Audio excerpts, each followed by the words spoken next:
У нас зимой национальная деревенская одежда какая? Валенки, штаны ватные, тулуп и шапка на меху. Так же, как и почтальону Печкину из Простоквашино, татарстанцам пришлось укутаться в теплые вещи. Правда, не зимой, а уже в начале сентября. Казанцы рассказывают, утеплялись как могли. Жилет одели, на шерстяных носках. Вот так кутались. Я за городом живу, у меня свое отопление. Все хорошо, спасибо, тепло. Вы уже включили, получается? Но у меня свое отопление же, да? Я дома была в кугуруме, в теплых носках. Дома прохладно у нас. Когда спать ложился, в ванном одеяле спал, как зимой. Тепло было. Детей одевать потеплее, носки на ночь одевать, укрывать их потеплее. Ну, надеемся, что в скором будущем уже тепло дадут нам. Тепло само придет в республику, фактически опередив коммунальщиков. Синоптики обещают резкое потепление уже в выходные. При норме для сентября 10 градусов, в ближайшие 2 дня будет плюс 22, а в понедельник все 26.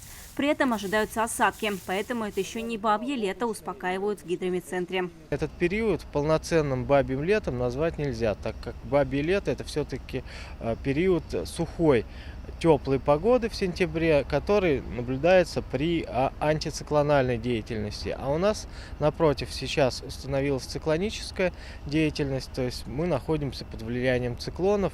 В районах за прогнозом погоды, похоже, не следят. В 11 муниципалитетах республики уже начался отопительный сезон. Подать тепло в дома Казани планируют 20 сентября.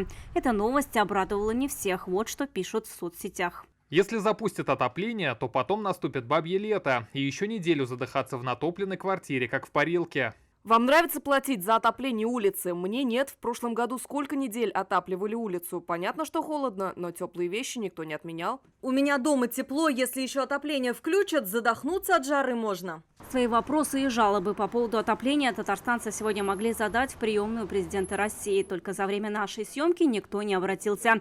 Видимо, с потеплением на улице у жителей отпали вопросы до похолодания. А что делать в жаркие дни тем, у кого начался отопительный сезон? Никто, наверное, не будет отключать, но другое дело, что может подача теплоносителя будет уменьшаться, чтобы не было духоты, подача давление уменьшается, тем самым будет падать температура, подаваемое тепло. В Госжилинспекции татарстанцев успокоили и рекомендовали наслаждаться теплом на улице. Старт отопительного сезона могут и перенести.